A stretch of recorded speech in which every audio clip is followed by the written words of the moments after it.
Ibinahagi ni Christopher Min ang di umanay na sagap na kaugnay sa hiwalayan ng Katniel. Isa sa natalakay ni na Christopher Min, Romel Chica at Wendell Alvarez sa pinakabagong episode ng Showbiz Now na ay ang tukol pa rin sa hiwalayan ni na Catherine Bernardo at Daniel Padilla.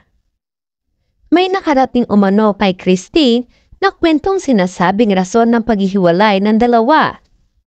Ito po ang kwento. Ito po ay nakarating na gusto naman po naming ibahagi sa inyo, pero po ang detalye, sila po nakakaalam kung ano ang katotohanan.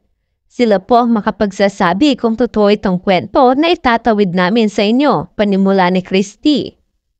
Di ba ang telepono ngayon ay may locator? Hindi ba ang misis na nagdududa tungkol sa pangamaliwan ng mister niya, naglalagay pa nga ng device doon sa ilalim ng kotse? Ano ang nangyari sa locator? At ipinadetalye kay Romel Chica ang naturang kwento. Dahil nga siyempre may pagdududa ng nagaganap, may mga nakakarating na meron pala itong locator na kung saan pupunta si Daniel, malolocate niya kung saan ang basusundan, ani Romel. Sinasabing hindi lamang umano isa ang sinasabing involved sa issue na ito, kaugnay ng locator. Sinasabi rin na inamin umano ito ni Daniel, kaya raw ito nagsusorry. Ang sabi, oo daw kaya ganoon na lamang yung pagtitimpi. Tinitimpi na ayos niya yung sarili niya kung paano niya itatawid.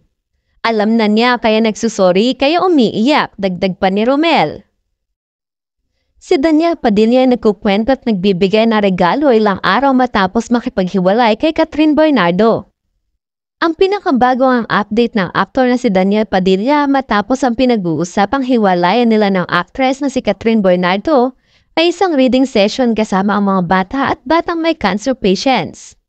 Ang kanyang talent agency, ang Star Magic, ay nag-post sa Instagram na isang clip kung saan nakikita siyang nagbabasa para sa mga bata.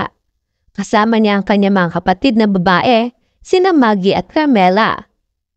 Nagbabasa si Daniel na isang kwento tungkol kay Jesus, sa kanyang mga magulang, kina Jose at Maria, at ang simula ng Pasko. A heartwarming Christmas surprise from the Supreme Idol and Sibs, isinulat na Star Magic sa caption. Pinamiti ni Daniel Padilla at magkakapatid na Maggie at Carmela ang mga ulila at mga batang cancer patient sa pagkukwento at pagbibigay na regalo na inorganisa ng House of Treasures. Hindi naman nilinaw kung kailan nangyari ang event pero in-upload ito sa Instagram account ng Star Magic noong Webes. Hindi pa siya nagpo-post sa kanyang personal na Instagram tungkol sa charity event. Ang huling post niya ay ang confirmation niya last November 30 na break na sila ni Catherine after 11 years. Dumating ito ilang segundo lamang matapos i-post ni Catherine ang sarili niyang kumpirmasyon sa sarili niyang Instagram account. Si Catherine naman ay umani ng mga papuri sa kanyang bagong itsura.